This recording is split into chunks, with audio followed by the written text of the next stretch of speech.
Hello, my fellow modeling and tabletop gaming enthusiasts, and welcome to the Mediocre Modeler Show. This week, we're going to be taking a look at a whole new game. It's kind of a mini game, and that, of course, is The Chase from Blacksite Studios, written by Ben Galbraith, one of the heads of Blacksite Studios. This is sort of a mini game, what they call a zine.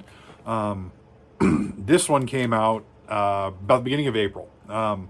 I've had the PDF version of it since then. Just got my physical copy in the last couple weeks. Played a couple of games months ago with the kids and had a lot of fun.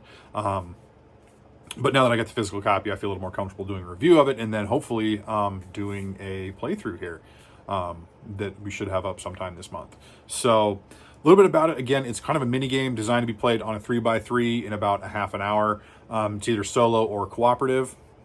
We played it as cooperative, makes it a little bit more fun. I think playing with other people requires kind of minimal stuff, and we'll talk a little bit more about that here. So without any further ado, let's head on down, dive into this book, and see how we played The Chase. The Chase. I am really excited to talk to you guys about The Chase because I've been wanting to do this for a while. I just recently finally got the physical copy of the rulebook. I've had the digital copy for a while. Finally got the physical one, so we'll go ahead and take a look at The Chase from Blacksite Studios. So, relatively, it's like a half-size rule book. All this information, of course, and then some QR codes. So, yeah, The Chase is all about chasing tornadoes. Chasing tornadoes. Very much in the vein of Twister, the OG with Helen Hunt and Bill Paxton, but also the recent Twisters. So it's a pretty simple game, plays pretty easily. We'll go through and kind of talk about how it plays and what you need to play. So right here we got the game. We've got the needs. So it plays on a 3x3. You need 1 to 2 structures or potentially more, some trees, fences, bushes, roads, things like that. And then you'll need some 28 to 32 millimeter scaled miniatures. Doesn't have to be anything specific. Blacksite does have some STL files for a set of 4 chasers. Some of them kind of modeled on characters from Twister. One that is totally not Philip Seymour Hoffman. You can use vehicles, and then you need some sort of tornado. So in the games that I played with my kids, and my wife played one game, we just used some of my Don't Look Back characters. For the Twister, this is one of the things. Hard to fit it all in frame here, but I made my own Twister. It's kind of tough to see the full size of it, but this is like not a landscape, but like a floral cone, styrofoam cone covered in like polyester batting. Just painted with gray and black and stuff like that on just a plasticard base. And you can see the numbers written on there, and we'll talk a little bit more about that later. Funnily enough, I posted this on the Discord for The Chase, and several months later, because this game has been out for about 5 or 6 months now, Ben for Blacksite Studios actually did a tutorial on how to make a tornado in the same style that I did. I mean, his is a little bit different, but it's the exact same principle. So you can definitely go check that out.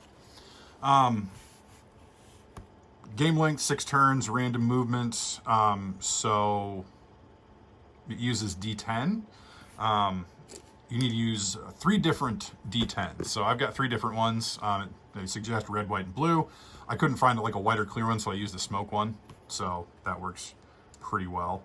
And then you've got measuring is in inches, cover is a thing. You've got different stats for your chasers, so their movement, their skill, and the number of wounds that they have. So you have your game set up on your 3x3. Sorry for my hand. I just got done doing some spray painting for other stuff. What the point of the game is, you're trying to gather data points by getting into proximity with the tornado. So depending on the difficulty of the game, you're either playing for 8, 12, or 14 points. The thing that my kids and I found is it's actually pretty easy to get 14 points within 2 or 3 turns. It's really not difficult, just due to randomized movement of the tornado, movement of your characters, as well as some of the equipment that your characters can carry. The game setup, rolling for, data points. So, roll a d10. So we get a 5, we'd be playing for 12 data points. And we've made it where even getting to 20 points in, 4 or 5 turns is not even remotely difficult. You deploy your chaser crew, and then you roll for where your tornado comes on. So you've got 3 phases in a turn. So you have the chase phase, the tornado phase, and then the data phase. And then you've got your crew. So you've got your veteran meteorologist, and there's I think 10 different options maybe. So your veteran meteorologist, your field recon specialist, radar technician, your documentary photographer. So you can see, look at our veteran meteorologist. So you've got a 4-inch movement, you've got a skill of 5, and you've got 10 wounds. You can decrease, and they each have kind of like a special ability. So they can decrease the suck zone from 1 inch to 2 inch. There's a personal item which doesn't really do anything. It basically allows you a reroll once per game. You can use that personal item to get a reroll. And they have different stats. So the radar technician, 3-inch movement, skill of 8, 10 wounds. I think everybody only has 10 wounds. Different movement specialists, or movement and skill ratings. And basically the skill is you're trying to roll, you're trying to hit that skill on a D10. So, a 3 wouldn't cut it for a 5, for any of them. Basically, your skill rating, you're trying to meet that or beat it. You've got your emergency medic, map specialist, student intern, and thrill seeker. And then we've got, so here's what the chase phase, and there's a couple of different actions you can do. You can focus, which allows you to change one of the die rolls for the twister, which we'll talk about a little bit further on. You can use a piece of equipment, you can move, or you can take cover. So here we have the skill check. So you have to perform a skill check. You roll any color of 2d10, and at least one of them needs to exceed the skill stat. So let's say I've got my skill of 5, I'm rolling 2d10. I rolled a 1 and a 1, so neither one of those worked. Okay, so I got a 7. Okay, so that one would pass out of those 2d10. And then the personal item allows you to automatically re-roll both dice on a failed check.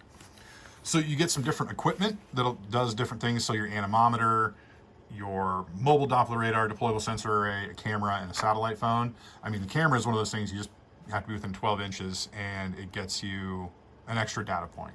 But you can only use it 4 times. Like your anemometer, if you have clear line of sight, you can make a skill check. So let's make a skill check again. Let's say with my 7. So I got a 3 and a 10. So I would pass on that 10.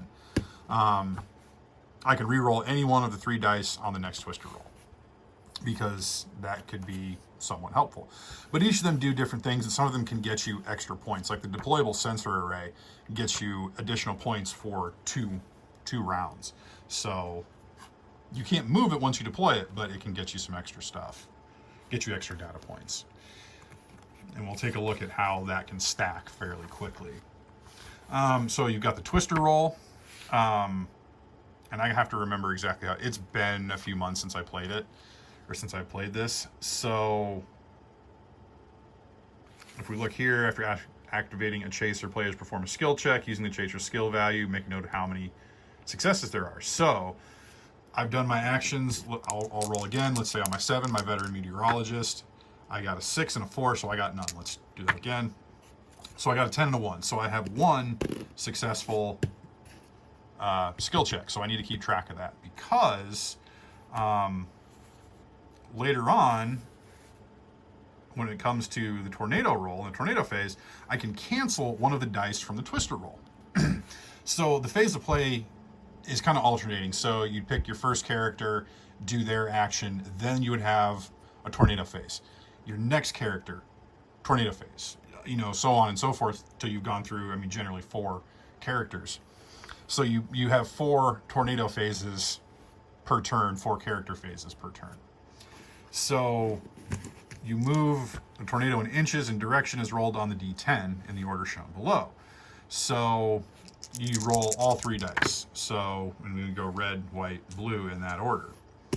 So during the movement, it moves in a direct line and it passes through any terrain, stopping only to resolve destruction and debris. So this is one of those fun mechanics where if it passes through a fence or it passes through a structure or a tree, it spits out debris.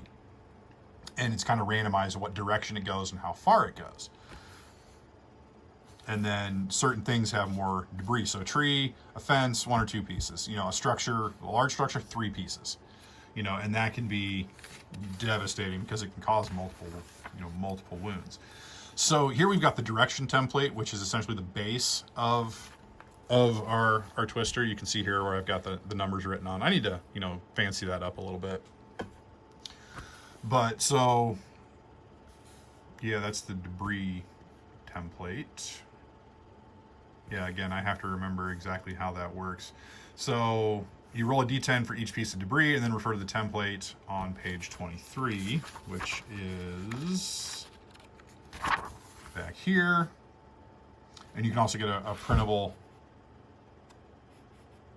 3D printable base from the Blacksite Studios website. So, yeah, so you roll a single d10 for each piece of debris, and then you refer to the template on the page to determine the direction in which the debris is going to travel outward. And it travels a distance of 10 inches. So, okay. So you always place the 1 to 2 result on the template in line with the direction that the tornado moved. So in this example, the tornado moved and destroyed a tree, making sure to line the template up with the tornado's move direction. The players roll a d10. They roll a 5. Any chasers in the 5 to 6 cones, so coming out here, are hit. So within 10 inches in that cone. So positioned within that section within 10 inches, take 4 points of damage. So that's nearly half their health. Cover can reduce it, and then, yeah, they're immediately hit if they're inside a structure. So the suck zone, as we were talking about earlier. The suck zone is, I think it's 2 inches generally, but the veteran meteorologist can reduce it to 1. Basically, if the tornado passes, ends its tornado's activation, if you're within 2 inches of it, it basically sucks you up and then spits you out and causes wounds. So, yeah, that's kind of fun. We've had chasers die from that before. And then once you reach your maximum wounds, you're removed from play. And then you lose a data point. So, finally, there's the data phase. It's where you count up your data points and, to get to your goal.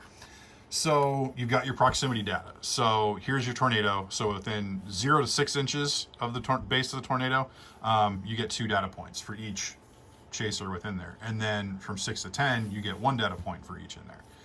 And then some of the equipment also allows you to gain additional data points. And then tornado dissipates on turn 6, and then you tally up how many data points you have. If you met your goal, you're awesome. If not, hop in the old Jeep Comanche and head out and try and find more.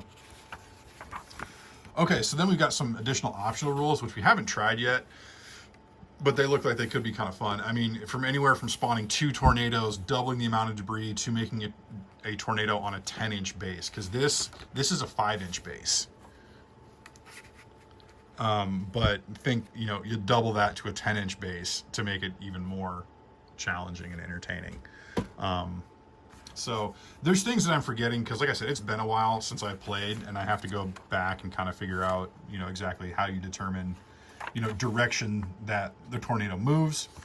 Moving tornado will move in a direct line. It'll pass through any terrain, stopping and resolve destruction and debris.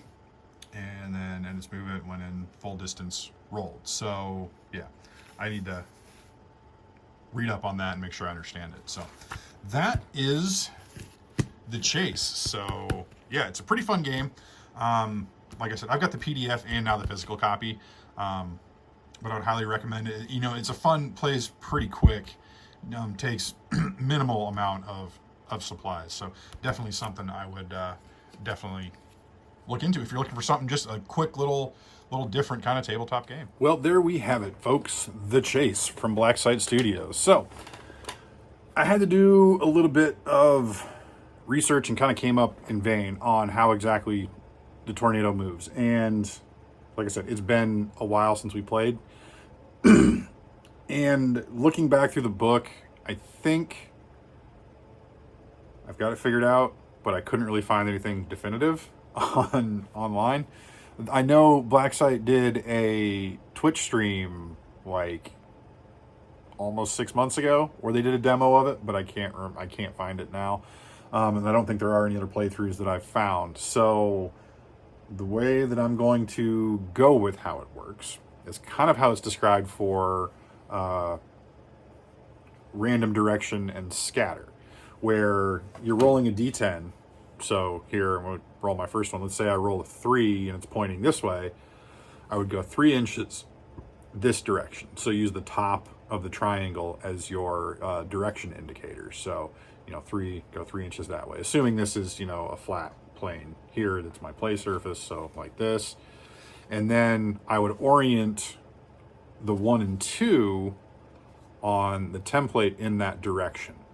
And then if I were to strike any structures or anything and spit debris out, we would then use the rest of the numbers on the base to determine which direction it went. I think that's how we played it in the past, but again, it's been a little while. So I need to dust off the rust and get back into the chase. I mean, it really is a fun game. I mean, my kids are now 12 and 9. They were 10 or 11 and 9, 11 and 8 when we played, and they had no difficulty grasping it whatsoever. So really easy. It's pretty fun. We had a lot of laughs, and the kids were eventually trying to sabotage it to kill some of the chasers, as befits children. So yeah, I would highly recommend picking it up if you're looking for a game, just something different to play. That's not super in-depth, super crunchy. You don't need a ton of stuff to do it. You don't need an entire army. You need like 4 characters and maybe a vehicle, and then something to represent the tornado. But yeah, it's a good time. So I do have plans to record a playthrough with the kids. They're going to be my assistants. Junior Modeler 1 and Junior Modeler 2 will be joining me here up in Mediocre Modeling Studios to record our first ever battle report. Isn't the best, but first playthrough. So look for that to be coming out sometime soon. So I'm looking forward to getting back into it with them and getting to play. So yeah, but definitely check out Blacksite Studios for the chase. They've got a couple of other zines like Void Cowboys, B&B Nightmare, all their other great games. Lunar, Don't Look Back are the 2 that I'm into. They've also got Hemetsu and Breacher, and they stock a lot of stuff for Spectre.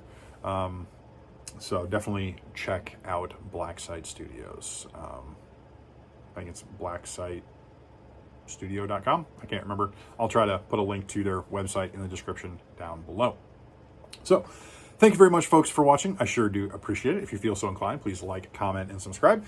You can definitely hit the description down below as well for the Blacksite Studio website, as well as my social media, Facebook and Instagram, and of course my official Warlord Games affiliate link. Every click of that link helps the channel, and anything you buy direct from Warlord also benefits the channel. So definitely check those out and help us out.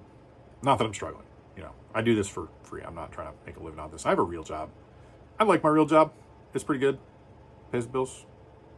But if you want to, buy some stuff from Warlord, because they got cool stuff. So, yeah. So thanks for watching, folks. I really appreciate it. And until next time, may your paints be thin, your brushes be pointy. I forgot what. I totally forgot. May your paints be thin, your brushes be pointy, and your dice be hot.